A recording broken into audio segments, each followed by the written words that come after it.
fantastic, I would say.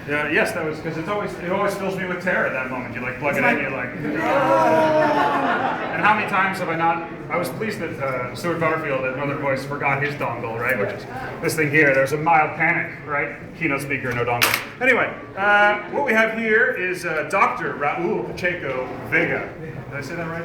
Pacheco Vega. Yes, he is researcher, educator, consultant, blogger in environmental politics and policy.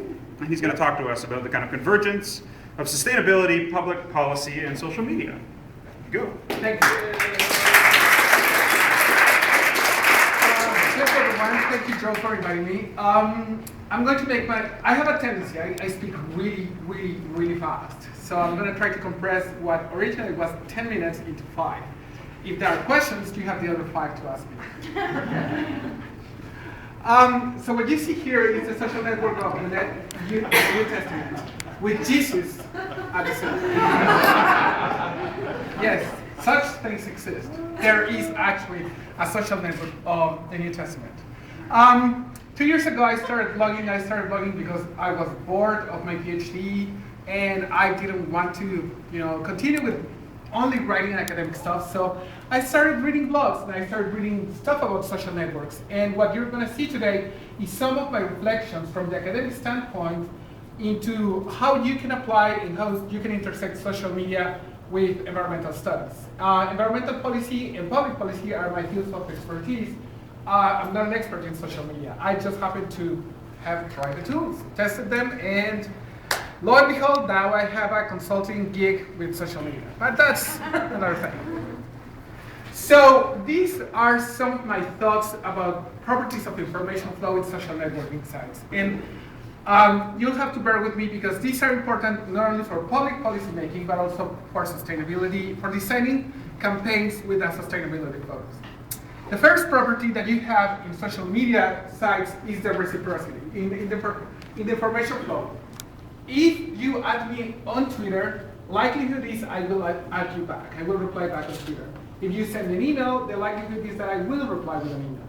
So that's something that people seem to forget, even the people that are in social media, they seem to forget that, in fact, social media and social networking is bidirectional. And that has a lot of relevance in public policy and sustainability, and I'll explain why in a few minutes. The second property that you have is the durability. The information that you put out on the web stays on the web. So don't put anything on Facebook that you don't want to see anybody else to see. And this relates also to public policy. There have been politicians who have tweeted really stupid stuff. Very stupid stuff. And they have been traced, which relates to the third property that I found in the information flow, which is the traceability and the accountability. The information that you put on the web can be traced back and can be used against you. And right now, I am in the middle of transitioning my social media live, my blog, Hummingbird 604, into being my personal site, and I have a research site where I only blog about the stuff that I do, the research that I do on water, on wastewater, on environmental movements. Why is this important? Because, and I only have one direction of traceability. You can go from my personal site to my research site, but you can't go backwards. And why do I do that? Because I know that if I say something on my blog, I need to keep also a professional image. And this is something that I am quite well aware when it comes to traceability. And the last one is scalability. Once information flows publicly, you can't stop it. Once it's out, it's out. I've had people tweet passive-aggressive tweets at me that I know that they're at me. And I use TweetDeck, which is another application. TweetDeck will capture the tweets that you send, even if you erase them, and I will be able to read them. And I've had the pleasure to read them and then talk to my friends and say, and by the way, I know that on Tuesday you were really mad at me, but no, I'm sorry. And they think that that by erasing the tweet, I didn't know. Of course I know.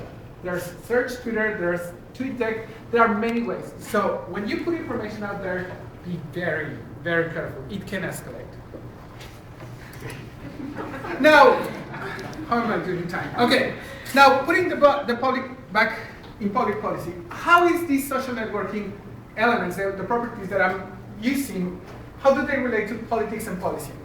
I study public policy, which is the set of actions and decision-making processes that the government creates in order to provide you with services. That's policy. The politics is everything else that goes around. It's everything that relates to, gossip and when a governor has an affair with someone else. So all of that is political.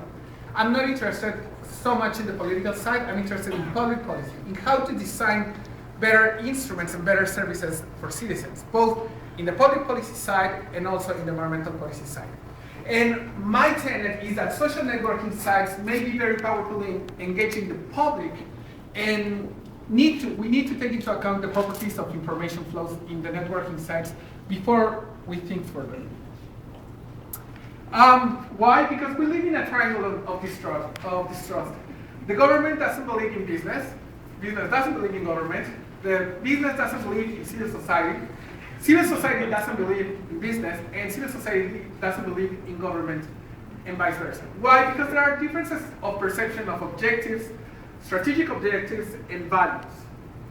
And all of my slides will be up on my research site, so you don't have to draw anything. But anyway, so what does that mean for the intersection of social media and public policy in the future?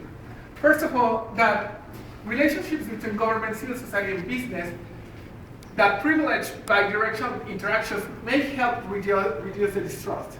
If I talk to, for example, a presidential candidate, and I will reserve names, I do actually expect to hear back on Twitter, and that enhances the trust that I have on that certain politician. Same with civil society, with NGOs. I talk to Earth Canada all the time on Twitter. Same with businesses. If you talk to me, then I'll talk to you, and then that will increase the amount of trust that we have amongst each other. In regards to durability, we need to ensure that the content posted is created with the idea of durability in mind.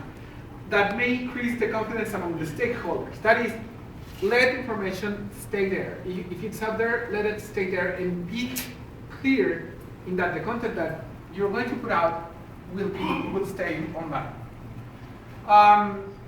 I think I'm running out of time, so I'm not going to talk a lot about sustainability.